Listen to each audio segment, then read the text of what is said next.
A Globo cometeu um erro gravíssimo na noite de ontem, segunda-feira, e não é daquele áudio vazado que eu estou falando. Caso você não tenha visto, no início da manhã de ontem, enquanto exibia um trecho do discurso do primeiro-ministro israelense Benjamin Netanyahu ao lado do presidente norte-americano Donald Trump, por conta do acordo alcançado para dar fim ao conflito contra o grupo terrorista Hamas, o pessoal da Globo News acabou deixando sem querer o áudio do estúdio aberto, e isso fez com que uma das jornalistas da emissora fosse ouvida desejando algo que, sinceramente, nem merece ser repetido aqui.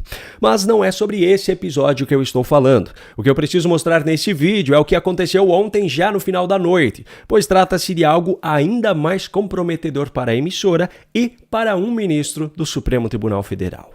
Como você já está cansado de saber, há um bom tempo a Globo passou a jogar diariamente a sua credibilidade no lixo, em especial seu canal supostamente de notícias, a Globo News, que deixou o jornalismo completamente de lado para exercer militância política e ideológica. Essa militância, obviamente, inclui a repetição de toda e qualquer narrativa criada por aqueles que hoje estão no poder, seja no executivo ou no judiciário, e um contorcionismo absurdo para tentar fazer com que pareça normal e legal as aberrações jurídicas e políticas que são praticadas. Eu até separei um exemplo claro desse tipo de situação ocorrida hoje mesmo pela manhã. Nessa terça-feira, 14 de outubro, estão sendo julgados pela primeira turma do Supremo Tribunal Federal os integrantes do chamado Núcleo 4 da suposta tentativa de golpe. Ao falar sobre esse julgamento, Miriam Leitão, aquela militante da famosa frase "entenda como isso é bom", usou da mesma criatividade recomendada dentro do gabinete de Alexandre de Moraes para justificar a possibilidade de que hoje alguém seja condenado criminalmente por ter feito algo que não é crime de acordo com a legislação brasileira. É importante essa pergunta porque são muitos núcleos. Esse, por exemplo, é o núcleo 4, vai ser julgado antes do núcleo 3. Depois eu explico o 3. O 4, eles são acusados de ter trabalhado de formas, de várias maneiras para desacreditar e tirar a credibilidade do sistema eleitoral. Pode parecer assim, mas qual o problema disso, né? É que quando tira a confiança no sistema eleitoral era uma parte importante do projeto de fazer um golpe de Estado. Primeiro se desconfia, será que a eleição é fraudada? Se a eleição é fraudada, a democracia é falsa. Então é isso que leva. Mas eles fizeram mais do que isso.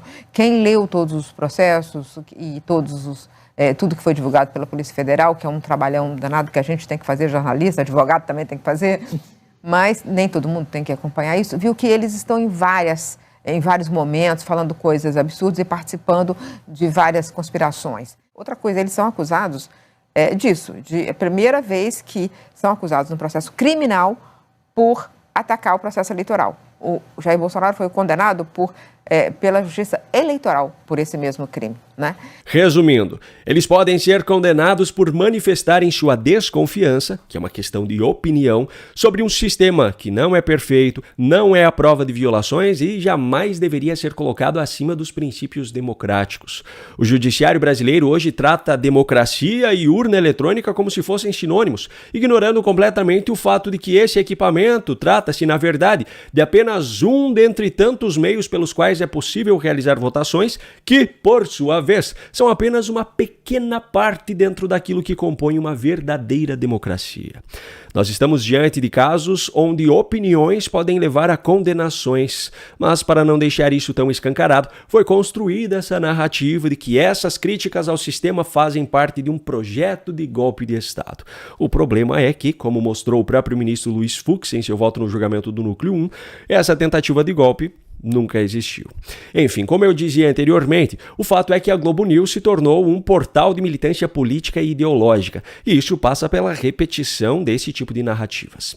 O problema é que, vez ou outra, acontece um deslize.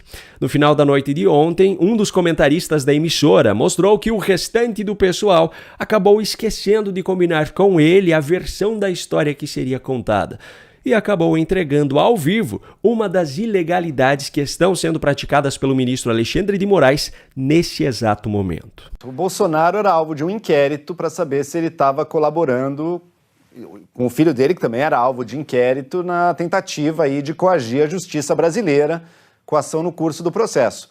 O Ministério Público olha todas as provas e decide realmente fazer a denúncia contra o Eduardo Bolsonaro. mas não denuncia o Jair Bolsonaro ao Supremo. Com base no que, então, se mantém a prisão preventiva dele justificada por esse inquérito? Ele não vai ser denunciado, ou talvez ele seja num futuro. Que outra informação que vai surgir? Vão ficar esperando para, quem sabe, um dia surgir uma informação que justifique a denúncia dele?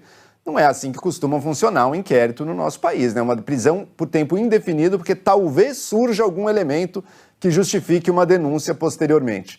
Então cria-se uma situação que apenas dá vazão e dá justificativa aos defensores do Bolsonaro e aos críticos do Supremo, que estão dizendo, olha como esticam a lei com tudo para manter o Bolsonaro preso aqui. Lembrando, que às vezes na cabeça de muita gente tudo se mistura, né? Ele acabou de ser condenado na trama golpista, mas ainda não terminou, tem um espaço ainda para recursos. Ele não está sofrendo a punição ligada àquela condenação. Ele está numa prisão preventiva porque ele descumpriu, e vamos lembrar, descumpriu cautelares no mínimo questionáveis sobre ele não poder postar nada nas redes sociais, inclusive terceiros postarem dele nas redes sociais. Descumpriu isso, foi parar na prisão domiciliar, o inquérito já não resultou na denúncia contra ele, mas mesmo assim ele segue ali. Então me parece uma situação que é aquele prato cheio desnecessário que se dá para todos os críticos do judiciário no Brasil. Sendo que a situação anterior da prisão domiciliar, em que ele já tinha a tornozeleira, tem acompanhamento policial, isso aí já dá conta de grande parte do que seria o tal do risco da fuga dele.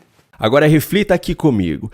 Se mesmo repetindo boa parte das narrativas construídas até então, ele ainda acabou entregando Moraes, imagine então o que aconteceria se os verdadeiros fatos fossem contados desde o início. Não importa quem é o réu, afinal, a justiça deve ser cega. Quando um magistrado toma decisões impossíveis de serem explicadas, impossíveis de serem justificadas com base na legislação, é porque o papel que ele está desempenhando definitivamente não é de um juiz. O ministro que mantém essa prisão injustificada agora é o mesmo que concedeu prisão domiciliar a um narcotraficante internacional que sequer possuía endereço fixo no Brasil. Tudo por conta de uma birra dele com a Espanha, que negou a extradição de um jornalista brasileiro perseguido pelo próprio Moraes. Neste caso específico, a situação foi tão vergonhosa que o próprio ministro teve que revogar sua decisão.